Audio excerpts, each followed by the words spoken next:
the Duke of Sussex could air more grievances in his upcoming memoir, a royal commentator has suggested.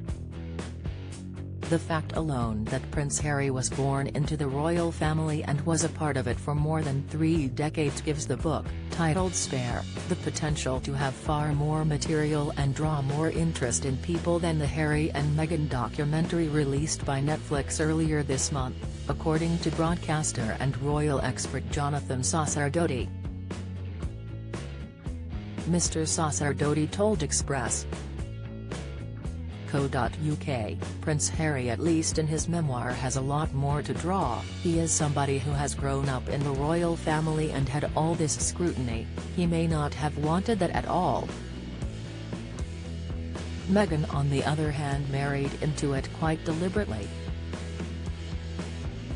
And I think she can only have been aware this is the sort of thing that would go on despite her claim to the contrary. Everybody know how closely scrutinized the royal family are. Meghan has said multiple times she had very little knowledge of the royal family and even of Prince Harry before meeting him in the summer of 2016. In the first episode of the docu-series The Sussexes released for Netflix, Meghan said she did not Google the royal but, rather, she looked at his private Instagram account. She said, "When people say, 'Did you Google him?' No.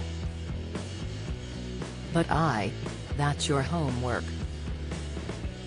You're like, let me see what they're about in their feed, not what someone else says about them but what they are putting out about themselves."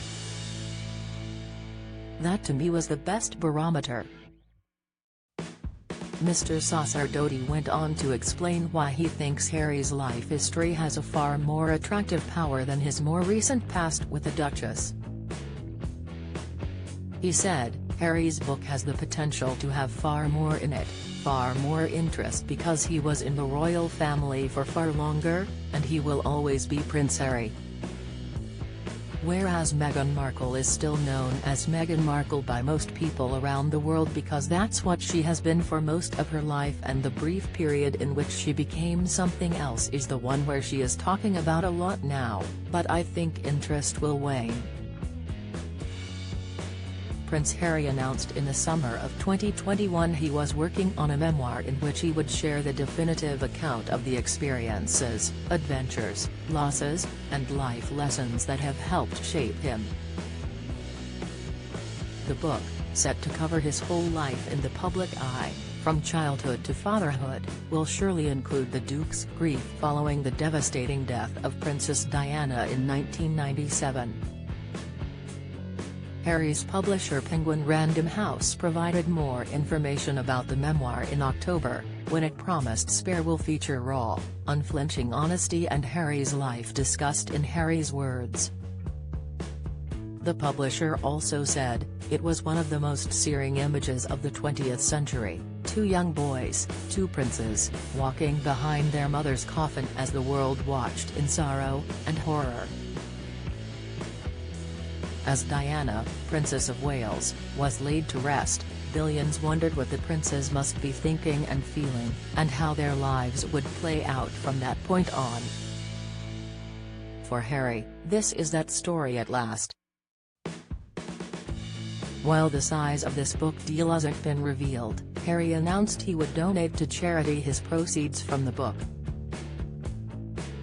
He has already donated $1.5 million to Santa Bail, the charity he co-founded with Prince Seeiso of Lesotho in support of Lesotho and Botswana's children whose lives have been affected by AIDS/HIV, and has pledged to give £300,000 more to Well Child, one of his patronages, which is focused on supporting at-home children and young people with life-limiting illnesses. The book will be released just a few weeks after Netflix release of Harry and Meghan, the docuseries featuring the Sussexes' first account on their romance, struggles with media attention and relationship with the palace and royal relatives.